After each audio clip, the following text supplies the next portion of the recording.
Oh, say, can you see by the dawn's early light what so proudly we hailed at the twilight's last gleaming, whose broad stripes and bright stars through the perilous fight o'er the ramparts we watched were so gallantly streaming, and the rocket's red glare, the bombs bursting in air, gave proof through the night that our flag was still there. Oh, say, does that star-spangled banner yet wave o'er the land of the free and the home of the brave?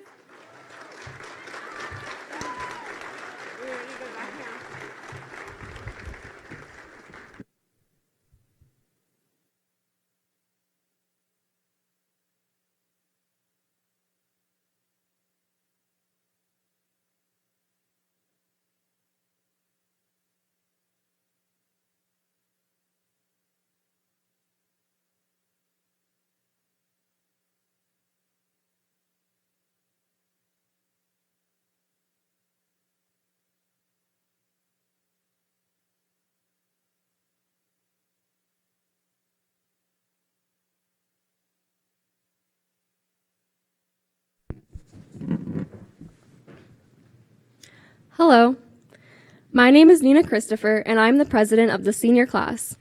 Welcome to the graduation of Ligonier Valley's class of 2019. I would like to begin by saying how honored I am to be part of such an accomplished class. The class of 2019 has achieved so much over the past 13 years.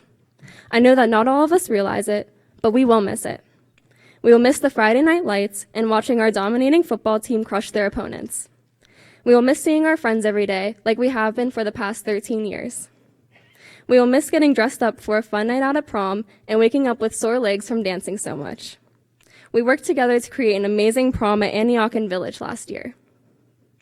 We will miss the awesome field trips we took to get a break from the typical school day.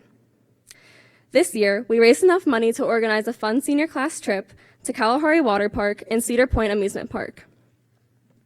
If you think about it, our lives are analogous to a roller coaster at Cedar Point. Like roller coasters, we've had ups and downs, twists and turns. We've laughed, we've cried, we've learned, but most importantly, we've grown.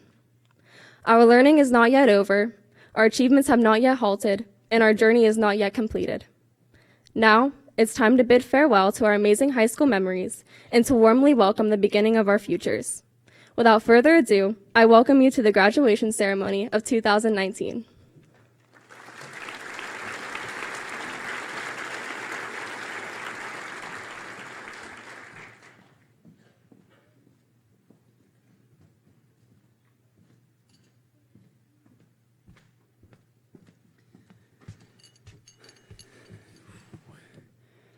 My name is Lucas Rochilla. As I'm standing up here today, looking back on my entire high school career, I cannot believe that this is really it. Of course, there were those days and sometimes weeks that seemed to drag on endlessly, but overall, these past 4 years seem like a blur. I've been lucky enough to spend these years surrounded by a group of the greatest teachers, friends, and family. First, I want to thank all of my teachers who have helped me prepare for college. I obviously could not have made it here without all of you. Also, Kip and Sandy Crumrine, the most amazing youth leaders a guy could ask for. You two were posted up on the fence at nearly every one of my track meets, and I can't thank you enough for all of the support that you've given me. To Coach Jackman and Coach Smith, track season is definitely going to be one of the things I miss the most. We could not have had the season we had this year without either of you, and I cannot thank you enough for teaching me the importance of hard work and dedication. Next, I have to talk to some of my closest friends. Zach Vital, Elliot Ross, and Aaron Totino. We sure ended senior year off with a bang. Boys, it's been an honor running with you, and I hope that every time we all come back here for a class reunion, that 4x100 record is still in the gym with our names next to it. Earning this medal at States with you three is always going to be one of my proudest achievements. Now for all my friends going to Penn State. Andrew, Jimmy, John, Logan, and Abby, even Avery, you guys and girl are some of my best friends, but your beloved Nittany Lions are going to get crushed on the football field next year. I really hope I'm not eating my words in a few months. In all seriousness, though, I'll miss you guys a lot, and I can't wait to have some good times this summer before we all leave. I'm also holding all of you to the promise that we meet up for all of the OSU versus PSU games. Bass, I know you're going to do great things in the military, and I can't wait to get the whole crew together when you're back from basic. I also have to mention someone very special out there, Keith. He's in the back. Keith, thank you for walking into school every day with me, Johnny, Andy, and Jimmy. You're one of the most down-to-earth, genuine people I know, and I really hope the custodians at Ohio State are as cool as you. Love all you guys. Lastly, I want to thank my family. To my brothers Wade and Cole, thank you guys for putting up with your annoying little brother for your whole lives. I'm glad we can finally get along after 18 years. I really owe you two a lot. I also obviously have to thank my parents. I know it's cliche to say that I have the best parents out there, but I think that most everyone's parents are the best in their eyes.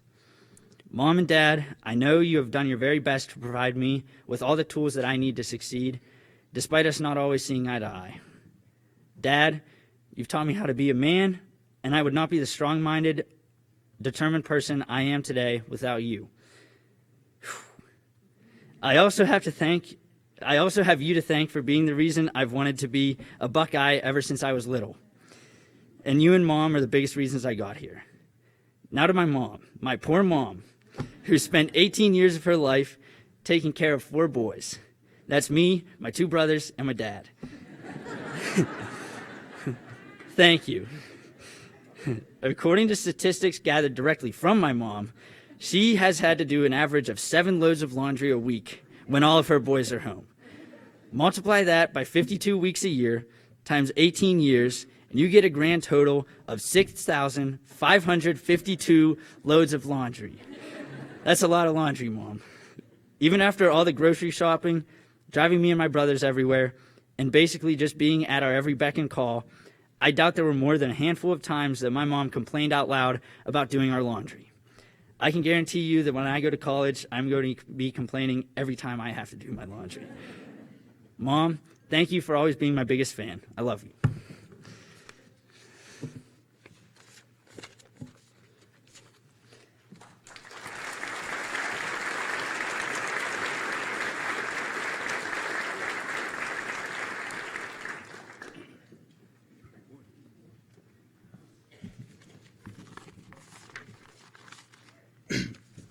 Good evening. My name is John Caldwell, and it's a privilege to get to speak here tonight. First off, I want to thank my parents, my sisters, my family, and my friends. I really spent a lot of time trying to figure out what I was going to speak about. Quite honestly, my senioritis almost got the best of me, and I almost decided not to write a speech. But I powered through and I wrote one. I didn't want to regret passing up this opportunity. So I decided to write about a poem that I was introduced to my freshman year of high school that's really stuck with me and motivated me throughout my 4 years. This poem is called It's All in a State of Mind. The poem says, if you think you're beaten, you are. If you think you dare not, you won't. If you like to win but don't think you can, it's almost a cinch you won't. If you think you'll lose, you're lost. For out in the world you'll find success begins with a fellow's will. It's all in a state of mind. For many a game is lost before even a play is run, and many a coward fails before even his work's begun. Think big and your needs will grow. Think small and you'll fall behind. Think that you can and you will. It's all in a state of mind. If you think you're outclassed, you are. You've got to think high to rise. You've got to be sure of yourself before you can ever win a prize. Life's battles don't always go to the stronger or faster man, but sooner or later, the man who wins is the fellow who thinks he can. This poem stresses the idea that confidence and belief in yourself is more important than any physical attribute. The poem refers to believing you can win any game you play in. It states, "If you like to win but don't think you can, it's almost a cinch you won't." I really only related this poem to my sports throughout high school, but as I leave sports behind and begin new adventures and challenges, I realize that this line goes way beyond sports. As a class, we're all going to be presented with new opportunities, but we're also going to be competing against the rest of the world, and the right state of mind is going to be essential for our success. The poem says, "If you think you'll lose, you're lost, for out in the world you'll find success begins with a fellow's will. It's all in a state of mind." Every one of my classmates has tremendous opportunity ahead, and each one has the ability to make the most of their opportunities. This class undoubtedly does not lack natural talent, intelligence, and craftsmanship. The only thing that could hold any of us back for the years to come is ourselves. Think that you can and you will. It's all in a state of mind. So my message to the class of 2019 is that success is within our reach, but it all just comes down to a simple question. Do you think you can? Thank you.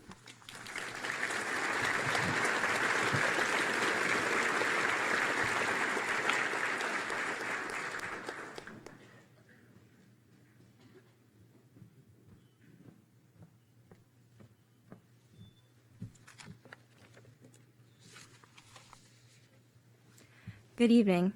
I'm Abby Fry, and thank you all for coming to support your graduates. This is probably the 100th time you've sat in those seats to watch your student or learner accomplish something school-related. I know that we have all taken your constant support for granted, whether it's packing our lunches, driving us to school so we didn't have to ride the bus, or even attending sporting events. You have helped us prepare for the future, and believe it or not, the future that everyone has talked about is here. Remember in September whenever we all had to gather in the auditorium to fill out cap and gown forms? Yeah, it's real. So I guess the question to ask is, what now? Well, my dad actually asked himself this question almost 20 years ago whenever my parents found out that they were expecting my older sister. And guess what? He decided to write a book. He called it Words to Live By. Throughout our years in high school, we have been living by different words every year. I thought it would be appropriate to choose a word for each year. Freshman year is all about learning. We learn the ins and outs of high school. We learn to walk on the right side of the hallway, even though it didn't seem like the freshmen below us did. And we even learned how to take care of a robot baby. Somehow we got the honor to be one of the last classes to have to do that. Sophomore year is relaxing. It's honestly somewhat of a breeze. We had our established group of friends. We had a better idea of where we stood academically. Everything was kind of set in stone. Now, junior year was definitely more challenging. We were challenged with AP government essays due every other day. We took the SATs, and we hated the SATs. We were forced to begin thinking about what the heck we were going to do with our lives after these 4 years came to a close. Senior year is a blur. It's all about visualizing the future, which can be crystal clear for some, and really scary for others. As we begin to see more clearly, we look to the other people around us, or even words to bring us wisdom that can comfort us as we move to an exciting part of our lives. With that being said, I want to finish by sharing some words that my dad wrote in my copy of his book. You can do anything. Remember to be kind and brave. Stay hungry, take care of yourself. Take action, don't be perfect, and live. Thank you.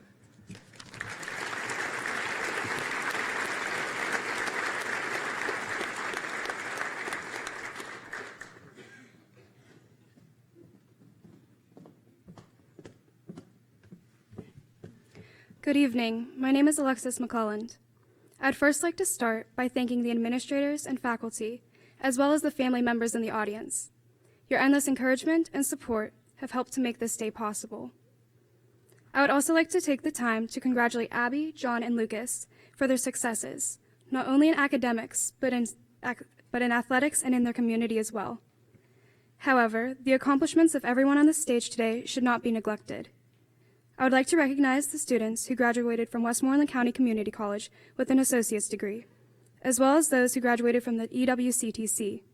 Receiving not one, but 2 diplomas your senior year of high school is an impressive feat. The student athletes who managed to keep up with their studies despite long practices and late-night games, the students who participated in the musicals and plays but maintained their grades throughout the school year, and those who had other responsibilities after school, such as caring for a family member or working a part-time job, but still managed to effectively use the little time they had to get their work done, all deserve to be recognized for their determination and perseverance. Furthermore, each graduate should be proud of all that they have accomplished and of the individuals that they have become. Each of us graduating today are leaving with different experiences that have helped to develop and share our perspectives. I would like to share a little bit about my experience in high school in hopes that by discussing the flawed outlook I had possessed throughout the past 4 years, I could help others to avoid the regrettable mistakes that I unfortunately made. For years, I did the very best I could in school. I studied for hours for each test, I did every extra credit assignment offered, and I spent more time in the library than I did at my own home. But for what? Up until May of this year, the goal had been to get the best grades and to participate in the best extracurriculars to get me into the colleges I wanted and to win scholarships to pay for those colleges. However, looking back now, I realized that I could have obtained those things without putting as much pressure and stress on myself as I did. The seemingly timeless hours I spent laboring away at each and every assignment came at the expense of meaningful, memorable experiences that could have lasted a lifetime. In all honesty, my fellow graduates have instilled a certain jealousy within me.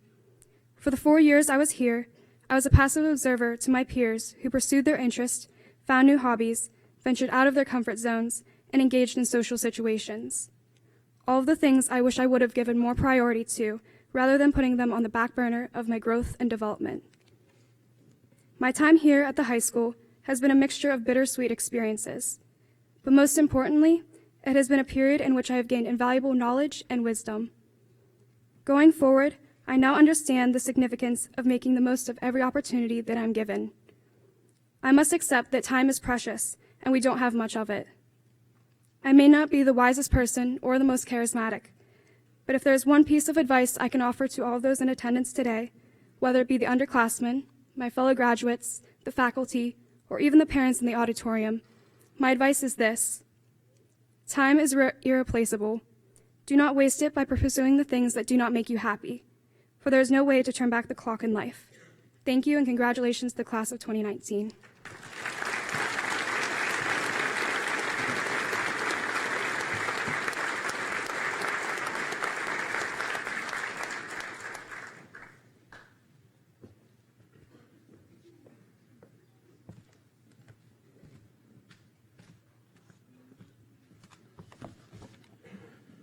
Dr. Oldham, Mrs. Kurtzel, members of the school board, parents, faculty, learners, and members of the class of 2019.